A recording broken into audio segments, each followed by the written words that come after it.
Hello বন্ধুরা, তো আজকে আমি তোমাদেরকে একটা জিনিস দেখাবো। যেই জিনিসটা আমি প্রায় কটা দিন ধরেই দেখে আসছি।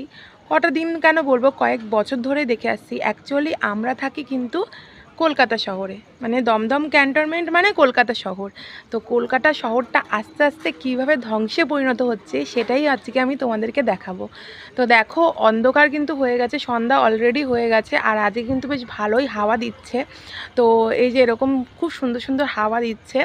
তো এই হাওয়াটা আমরা কখন পেতাম? বৈশাখ মাসে। বৈশাখ মাসে আমরা সন্ধ্যাবেলায় কালবৈশাখী ঝড় উঠতো। আমরা মানে ছোট্টবেলা থেকে জানতাম যে বৈশাখ মাসে সন্ধ্যাবেলা হলে পরে কালবৈশাখী ঝড় ওঠে। প্রায় দিনই সেই ঝড়টা কিন্তু আমরা অনেক পেয়েছি ছোটোবেলায়। ঝড় উঠেছে, আমরা তাড়াতাড়ি করে দৌড়োতে দৌড়োতে বাড়ি চলে গেছি, মাঠে খেলছিলাম। তো এরকম অনুভূতি আমাদের অনেক হয়েছে।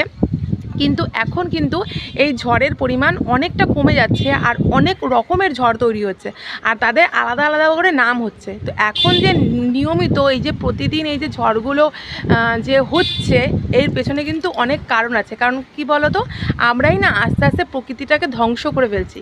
আর সেই প্রকৃতিটাই কিন্তু আমাদেরকে নানান রকমভাবে ফিরিয়ে দিচ্ছে, আর সেইগুলো আমরা প্রকৃতির নামেই দোষ দিচ্ছি, কিন্তু দোষটা হচ্ছে আমাদের। তো এই যে তোমাদের জিনিসটা দেখাবো সেটা হলো, এই যে আমার বাড়ি, এই যে আমার ছাদ, ঠিক আছে?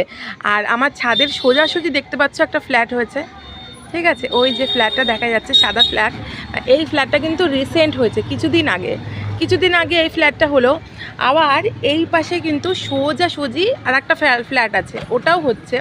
আবার এই রাস্তাটা শেষ হয়ে গিয়ে আর একটা রাস্তা যে এদিকে যাচ্ছে, ওই রাস্তার শেষের দিকে একটা ফ্ল্যাট হচ্ছে।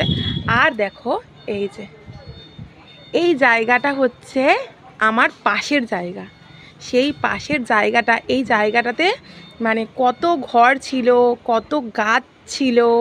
আমাদের এখানটায় একটা জামরুল গাছ ছিল, যেই জামরুল গাছের ভিডিও ফেসবুকে আছে, তোমরা সবাই ভালোবাসা দিয়েছিলে। কত জামরুল হতো, থোকা থোকা জামরুল হতো। তো সেই ফ্ল্যাটটা মানে সেই জায়গাটা এখন ফ্ল্যাটে পরিণত হচ্ছে, তার জন্য দেখো কাজবাজ চলছে। তো দেখো, এইভাবে যদি আমরা প্রকৃতি নষ্ট করে ফেলি, তাহলে প্রকৃতি কেন আমাদেরকে সেইভাবে জিনিসপত্র টাইম টু টাইম দেবে? ওর জন্যই তো এখন গরমকালে বর্ষা হচ্ছে, আর বর্ষাকালে গরম পড়ছে, এটাই হচ্ছে ব্যাপার। তো সামনের ওই জায়গাটা দেখছো, ওটাও কিন্তু ফ্ল্যাট হয়ে গেছে, ওটাও ফ্ল্যাটে দেবে। এইটা হয়ে যাওয়ার পরে গিয়ে ওটা ফ্ল্যাটের কাজ শুরু হবে। তো ওই জায়গাটা যখন ফ্ল্যাট হয়ে যাবে, এই যে বড় আম গাছ